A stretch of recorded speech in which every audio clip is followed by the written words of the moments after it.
Hi hello வணக்கம். நம்ம இன்றைக்கி எதை பற்றி பார்க்க போகிறோம்னா, நாங்கள் ஒரு வாரத்துக்கு முன்னாடி கொல்லி ஹில் போயிருந்தோம். அங்கே போனப்போ ஒரு நர்சரியில் ஒரு ஹைப்ரிட் செம்பருத்தி இருந்துச்சு. அது பார்க்கவே அழகாக டபுள் கலரில் இருந்துச்சு. வெளில எல்லோ கலர்லேயும் உள்ள பிங்க் கலர்லேயும் இருந்துச்சு. அதனால நாங்கள் வாங்கிட்டு வந்தோம். அந்த நர்சரி அண்ணாவும் இதை வாங்கிட்டு போனீங்கன்னா உங்கள் ஊர்லேயும் இதே மாதிரி வளரும் அப்படின்னாங்க. இருந்தாலும் எங்களுக்கு ஒரு டவுட்டு, அது அங்கே கூலிங்காக இருக்கும், இங்கே கொஞ்சம் வெயில் அதிகமாக இருக்கும், வளருமா வளராதுன்ட்டு. அதனால் இப்போ நாங்கள் 1 வீக் அப்புறமா இப்போ தான் நாங்கள் அதை எங்கள் மண்ணிலே வைக்க போகிறோம். சரி, இப்போ எப்படி நடுறதுன்னு பார்க்கலாம் வாங்க.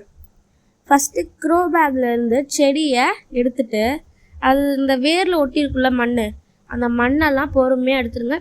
வேருக்கு எந்த பாதிப்புமே இல்லாமல் எடுத்ததுக்கப்புறமா நாங்கள் வாங்கின நர்சரியில் இந்த நாற்று கப்புன்னு ஒன்று இருக்குல்ல, அதில் வச்சு தான் வளர்த்துருக்காங்க. அதை எங்களுக்கு எடுக்காமே கொடுத்துட்டாங்க. இதை நம்ம இப்போ அப்படியே வச்சோன்னா நம்மளோட செடி இப்போ இருக்க மாதிரியே அப்படியே தான் இருக்கும். பூ பூக்குமான்றது டவுட்டு தான்.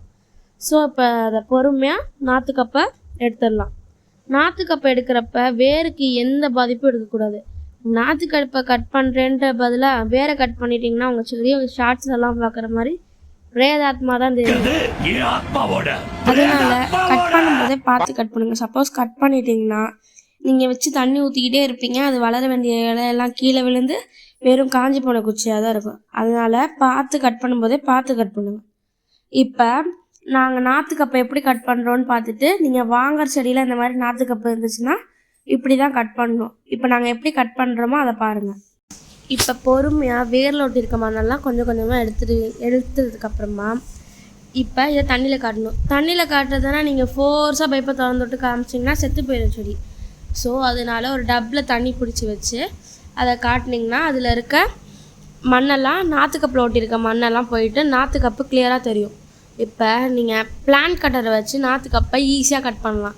கட் பண்ணுறப்ப வேரில் துளி கூட கட் ஆகாமல் பார்த்து கவனமாக கட் பண்ணுங்கள். இல்லாட்டி உங்கள் செடி முன்னாடியே சொன்ன மாதிரி பிரேதாத்மாவாக மாறிடும். ஸோ பார்த்து நிதானமாக கட் பண்ணுங்கள். இப்போ நாங்கள் எப்படி கட் பண்ணுறோன்றதை பார்த்து நீங்களும் இதே மாதிரி கட் பண்ணுங்கள்.